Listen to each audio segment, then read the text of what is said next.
ங்க. வறுமை, தனிமை, ஏமாற்றம் எல்லாமே அவர சூழ்ந்திருந்தது. மனம் உடைஞ்ச நிலையில அவர் ஒரு இரவு ஒரு கனவு காண்கிறாங்க. கனவுல ஒரு கடற்கரையில இயேசுவோடு நடந்து போயிட்டு இருக்கிறாங்க. வானத்துல அவங்க கடந்த கால வாழ்க்கை ஒரு திரைப்படம் போல ஓடிக்கிட்டு இருக்கு. மணல்ல கால் தடங்கள் விழுகுது. அவர் கவனித்து பார்த்தபோது பெரும்பாலான நேரங்கள்ல 2 ஜோடி கால் தடங்கள் தெரிந்தன. அதாவது ஒண்ணு அவருடையது, மற்றொன்று இயேசுவினுடையது. ஆனால் அவருடைய வாழ்வின் மிக கடினமான துன்பங்கள் நிறைந்த தருணங்கள அவர் உற்று நோக்கியபோது, அங்கே ஒரு ஜோடி கால் தடங்கள் மட்டுமே மணல்ல பதிஞ்சிருக்கு. இதனால வேதனை அடைந்த அவர் ஏசப்பாட்ட, "ஆண்டவரே, நான் உங்கள நம்பி பின்தொடர்ந்தேனே.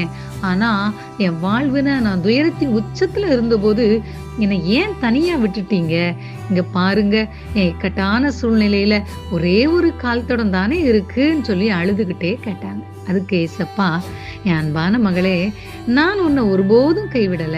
உன் வாழ்க்கையில சோதனை காலங்கள்ல அங்கே தெரிந்த ஒரே ஒரு ஜோடி கால் தடங்கள் உன்னுடையதில்ல.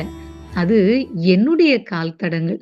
உன்னை என் கைகளில ஏந்தி நான் சுமந்து நடந்து கொண்டு வந்தேன்னு" சொன்ன உடனே கண் விழித்த மேரி இறைவனோட எல்லையற்ற அன்பை புரிந்து ஆண்டவருக்கு கண்ணீரோடு நன்றி சொன்னாள்.